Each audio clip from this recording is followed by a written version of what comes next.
këtu hym tek dark side e futbollit, po kjo ndodh kudo. Ne shkojnë në Bielorusi dhe bëri një kontratë, ku diun rreth $300,000 që përkohën ishte $300,000 në vit pra, që përkohën ishte shumë e madhe. Dhe po më shpjegonte që më shumë se një trajtar rreth $100,000 ja ktheva mbrapsht kesh drejtorit sportiv, i cili do më garantonte dhe një marrëdhënie të mirë me trajnerin, se në fund ditës trajneri do më aktivizonte. Dhe por ke pasur në krah dhe drejtorin sportiv dhe trajnerin kisha garanci që luaja, që nesër pas nesër gjërat të më shkonin mirë pra. Kjo gjë është e pandershme në fakt, por është reale. Pa drejtësi të futboll. Jo, këtu hym tek dark side e futbollit, po kjo ndodh kudo.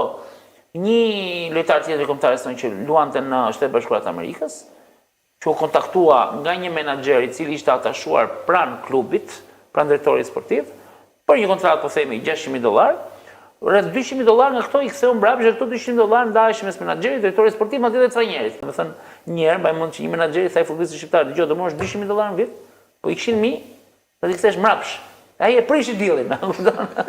Pastaj ja kokës me grushtë, se tash kështu funksionon pra, nuk i kemi shpikur ne këtë gjë. Si ta urë pusë. Slavët, për shembull, e njohin shumë mirë mentalitet, se kanë bërë tregti futbolli që në vitet 70, marrje, xhap, xhup, te ande, ikshu këtu, merr lekë këtu.